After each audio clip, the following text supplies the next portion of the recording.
This is Pet Life Radio. Let's talk pets.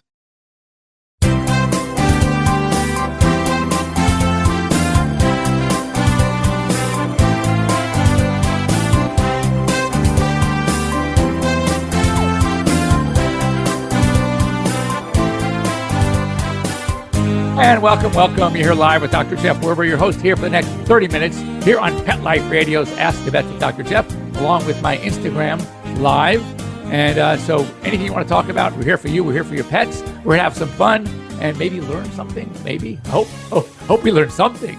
Anyway, get a hold of me, 877-385-8882. Once again, toll free, 877-385-8882. You can also join me here live on Pet Life Radio. You just go onto Pet Life Radio and you click on shows and you can just join us here. There's a Zoom link left for you by Mark, our producer, and you can join me live here on Instagram. You're already live. Just anything you want to talk, just type it in. Make sure your audio is on, make sure your video is on, and we can see you here live on Pet Life Radio. And that's kind of what we want to do. And of course, we have some questions and we will, for George, yes, it is still being shipped. I think they're going to wait till they finish all their inventory. But I will tell you, I will find out over the next day or two, and I will get back to you. So hang in there. We will check that out for you. Just asking about my Optimum food, my freeze-dried raw diet. It goes through HPP, high-pressure pasteurization. It is freeze-dried. So a couple of things. I like to peruse the news, see what's going on. Hello, Bethany. And for you, Beth, happy Mother's Day to your many pets. So this study that says dog genes suggest very little about predicting behavior. And I thought that's amazing. Actually, of only just 9% of differences in behavior and sociability, all right, is experienced through genes. That means 92% is not necessarily genes. So, which explains why you can have not only litter mates, but actually twins, meaning two puppies that came out of the same sack, right? So they're like identical twins in people. And though they'll be genetically similar, behaviorally, they may not be, because only about 9% of what we see behaviorally actually is coming from genetics. So now, it's basically modern dog breeds.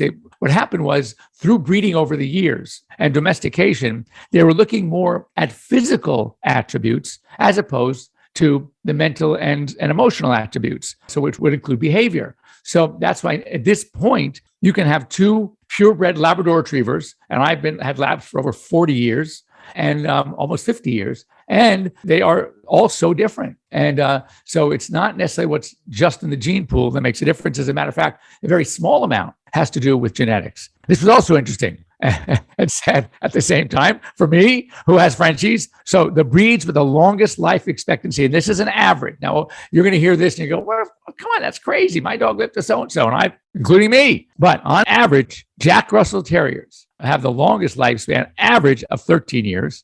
And the lowest, which only 4.5 years, is French Bulldogs. Now, I've had Frenchies. I have Frenchie now. My son has Frenchies. My son's oldest Frenchie is 12.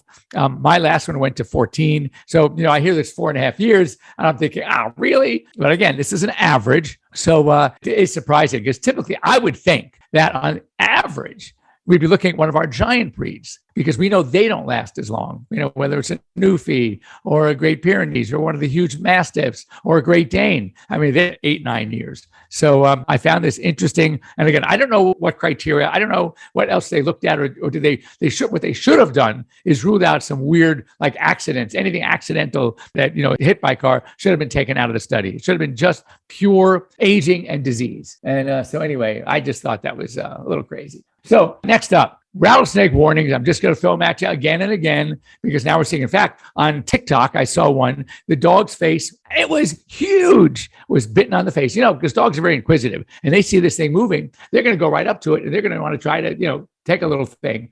And so anyway, I think that just to be really careful. So here are my recommendations. First of all, make sure when you hike this time of year, you should have your dog on a leash so you have control. Because what happens is, if they take off away from you, that's when they get into trouble. Secondly, make sure your dogs have rattlesnake vaccines. The rattlesnake vaccine is not going to be 100% protective. It's what it's going to do. It's going to slow things down.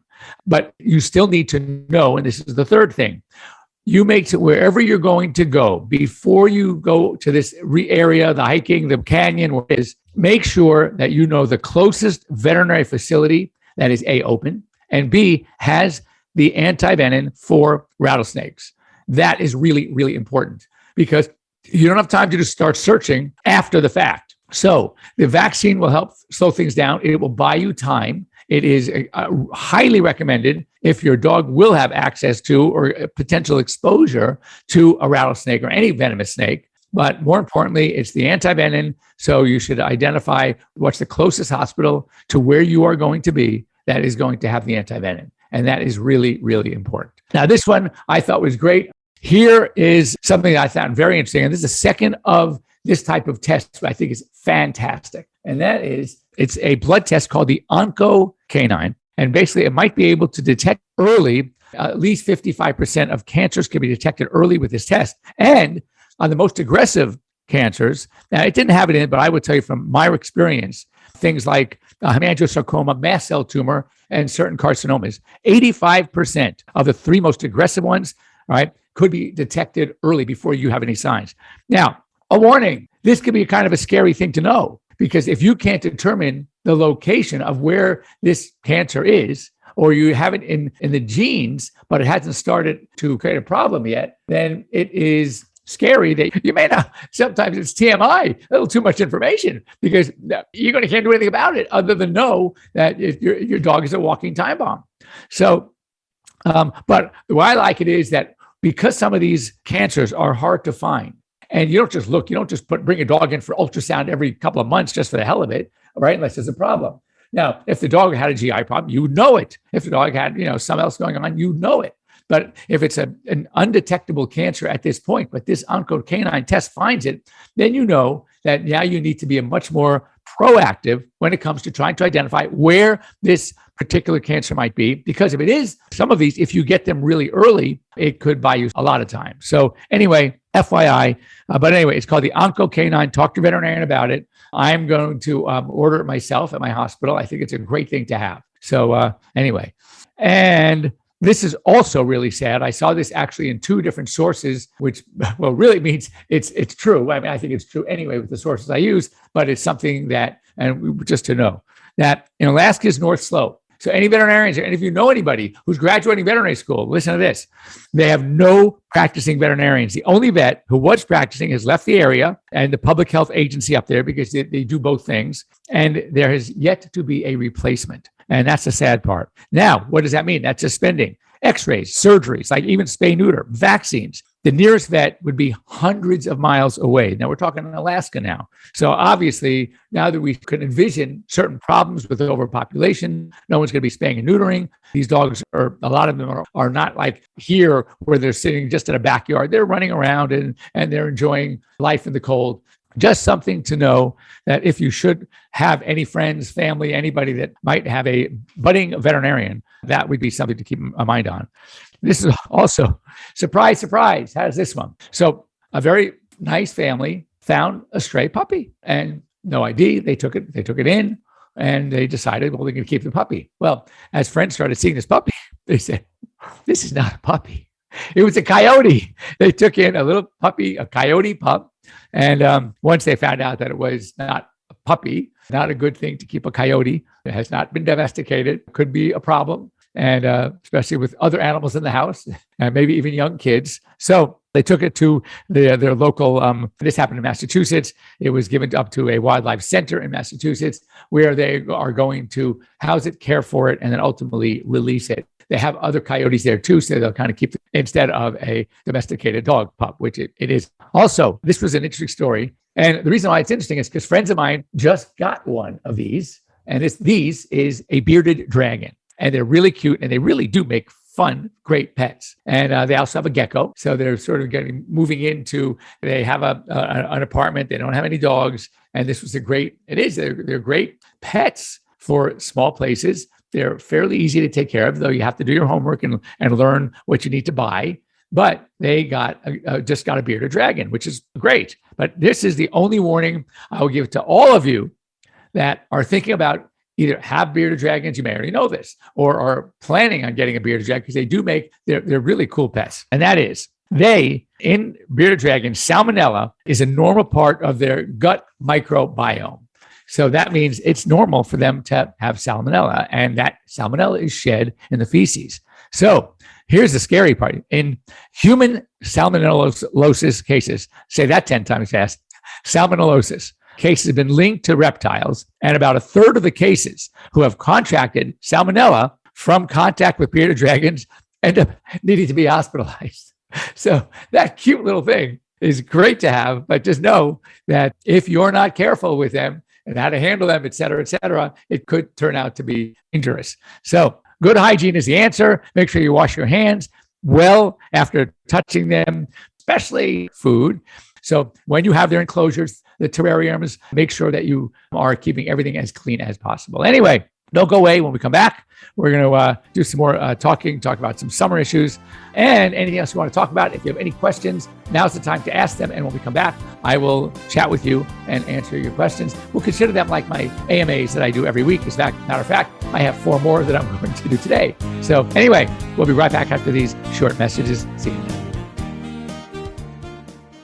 Take a bite out of your competition. Advertise your business with an ad in Pet Life Radio podcasts and radio shows.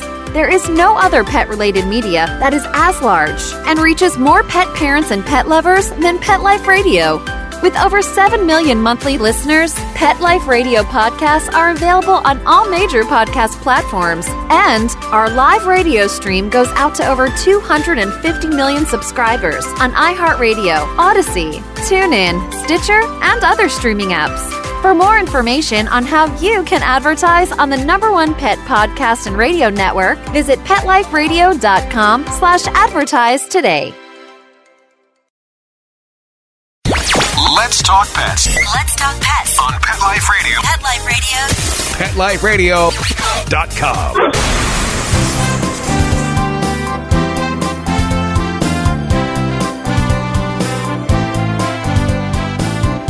And welcome back. We're here live with Dr. Jeff Werber here on Pet Life Radio's Ask the Vets with Dr. Jeff. And during the break, I got some really, really good questions from my Instagram audience, my friends. So this was, I have a 9-year-old boxer on a fully raw diet. What do I think? So it's a great segue, considering we just talked about salmonellosis, salmonella infection, and we get this from raw diet. So I have no problem with raw, but I have problem with raw where there's no processing that takes place to destroy the bad bacteria.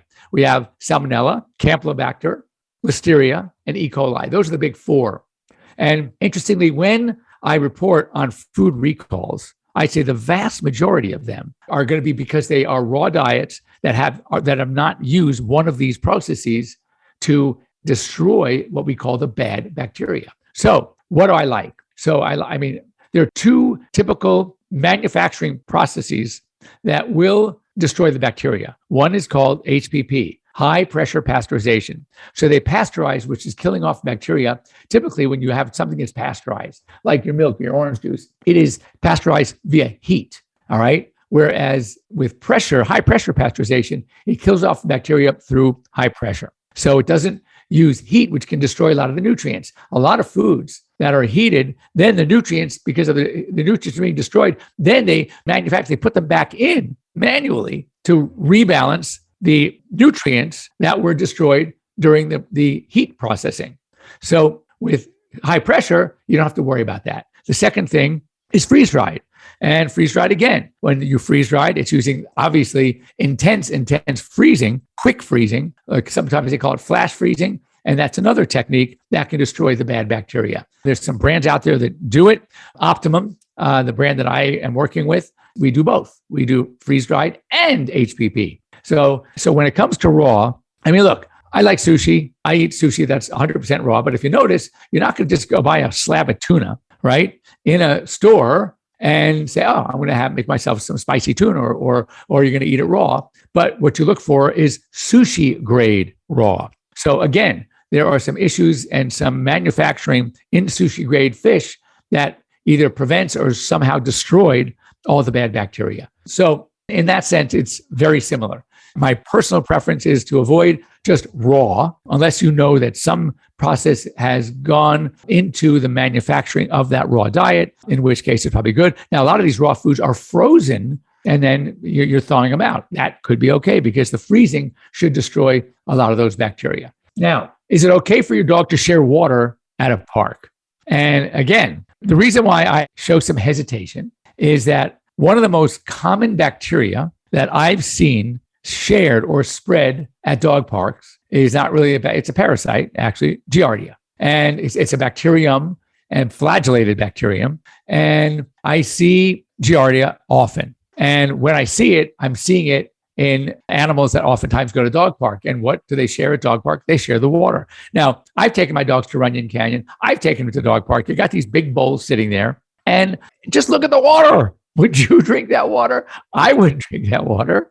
And it's not like I'm afraid of getting licked in the face, because I get licked in the face by hundreds of animals, dogs. I mean, daily. But it's that water sitting there, and the dogs are coming, and then who knows what else is going in? Who knows what butt they licked just before that? I know it's the same argument. Well, Jeff, how come you let them lick your face? Well, the way I look at it for me is that by getting that low grade of, I'm sure, all sorts of things, every day, I have a hell of an immune system, because I know that people have like a 10-second rule, a 3-second rule. For me, it's about a 4-day rule. If that M&M's on the floor, I don't care. I'm wiping it off and it's going to my mouth. So, but that water sitting in a dog, and also one more thing, oftentimes it's hot. So not only is it just sitting there, it's sitting there and it's now warm. It's pretty gross. So there are a lot of parks have this running water that's continually refilling the bowl. It's overflowing. All the bad water is going out. The good water is coming in. That I'm more okay with. But just when the water bowl has been sitting there for who knows how long, it's not being changed, I would just be careful. My recommendation is bring a thermos, something with your own water. Or, a lot of these parks have water. Just teach your dog how to drink from the faucet, turn it on and let them drink. I think it's a lot safer that way. And that's what I would do. So it's from a store, and it's called Small Batch, and it's frozen before you serve. That's all right. As I was saying, that makes me feel a little better. And as far as the water bowl, I know you're resistant. I'm resistant too. But yes, the dogs just run over. They get thirsty. So what you can do, as I said, bring some water with you. And, my dogs will drink right out of a faucet. In fact, there's something called Lixit, which is a little device. This is really cool, actually, because even at home, if you have a big water bowl and it just sits there much of the day, you don't know what's going in there. But Lixit, it's an attachment. It goes onto the spigot, turn your water on, and it's almost like one of those little hamster things with a little tube with a little ball at the end, the ball bearing. So the ball bearing stops the water, but when they lick it, it pushes the ball bearing out of the way and the water comes down. Same principle. It's a little post down the center of the Lixit, and when they lick, it moves the post back and forth. And when the post moves back and forth, the water comes. So they're getting fresh water whenever they want it. And I think that would be the best solution. And also, as I said, I use the Lixit in my house because I think it's great. How often do you want to see dogs for a well visit? And it's a good question also. That really depends on many factors. If the dog is young to middle age and very healthy, even though a lot of the vaccines now have gone to 3 years and longer, and I like to do titers, and that was a big concern in the veterinary world when they started coming up with new dates for the vaccines, because people said, oh my God, like a cat, you have an indoor cat, it needs its FVRCP, the only vaccine, in my opinion, it needs, unless you live in a state where rabies is required for cats, not required in California. Am I a fan of giving leukemia vaccine to an indoor-only cat? No. I have 5. They don't get leukemia vaccine. They don't get rabies vaccine. It's not required in California. And my feeling is, with the potential dangers of vaccine, and especially with cats, where they can end up getting feline vaccine-induced sarcoma, which is a tumor from a vaccine, why give it? If the risk of the disease is zilch, I mean, you're not going to get it. Indoor cats, they're not going to be exposed to leukemia. They're not going to get bitten by a rabid animal. So why give a vaccine for that? So the fear was, when FVRCP went from 1 year to 3 year, and it's probably honestly be better longer than that, is our pet parents going to still come in for their annual health exam. So I still recommend annually. Now, let's take an animal who is over 7 and now is approaching what we call senior status. Do I want to see them only once a year? Heck no. In fact, someone mentioned Yorkies. Yorkies live a good long life, 15, 16, 17. So I had one the other day that was pushing 20. So is every year, 5 years, that means you're going to wait, who knows how long? No. So you want to see these dogs much more frequently. I'd say twice a year, and not only for a health check, but even some of them, especially once we start seeing some sort of abnormalities in the blood, we're going to want to see them twice a year or more to monitor those levels, whether it's kidney, whether it's liver, whether it's pancreas, what is going on with these animals. So we go from once a year to twice a year, and sometimes even more. So anyway, that's kind of how I feel. All right. So anyway, that's all we have time for today. Those of you here on Pet Life Radio and on Instagram, if you have any questions during the week, send them either to me directly, send them just to Pet Life Radio. They'll get forwarded to me, and we'll discuss them here on the show, on Instagram and on Pet Life Radio, Dr. Jeff, PetLifeRadio.com. So go ahead. You can also reach me, Jeff@airvet.com, a million ways. What is a healthy teething toy for dogs? So the answer is there are many. You look for something interesting. We had actually Dr. Bellows on, about a month and a half ago. And he was even things that I liked, like the hard nylon bones. He's a veterinary dentist, says all he sees are animals and their teeth. So he sees a lot more of these cases than I do. I have not had problems with my own dogs, but even things as hard as nylon bones, he says teeth can crack. But you want to avoid the hard bones. Hard bones, dogs can actually break teeth and cause problems. Chewing is important. Chewing is very important for actually mental development, even not just oral hygiene and oral development, but even mental. It's part of their maturation process. And so chewing is really important. So even if it's a raw bone, anything that is really hard knuckle bones. And the problem with softer bones, like poultry bones, is that those are too soft and they can shatter, they can splinter, they get sharp edges, and that can cause a problem going down the esophagus. So exactly why, if a dog gets a hold or a cat eats a chicken bone and you know they've eaten it, do not make them vomit. Because if it got into the stomach, once it gets in the stomach, the stomach digestive juices will round off the edges. It'll get entangled in other food and it will probably pass easily. But if you make them vomit and one of those sharp edges tears the esophagus, intestinal surgery, stomach surgery is way easier and less dangerous than esophageal surgery. We do not want to have to cut into the neck and get a hold of the esophagus. So do not make them vomit anything that's super sharp. So anyway, there was a question about what is AirVet. AirVet is our telemedicine platform. It's an app downloaded either on Google Play or Android or on Apple. You can get it just at the App Store. And it is nationwide telemedicine. You'll have 24/7 availability to talk to a veterinarian in the case of a question or a problem your pet is having, or when you think, do you have to go to emergency or not? So it's great. And we try to help people and save them a lot of money. Emergency centers are very, very, very expensive. I've done over 3,000 virtual visits and maybe less than 100 really needed to go to emergency. So when you go onto your after hours message from your hospital and they say, hi, if you have an emergency, go to so-and-so emergency clinic, your chance of really needing to go to that clinic are very slight. And now you're going to wait for hours and spend a lot of money.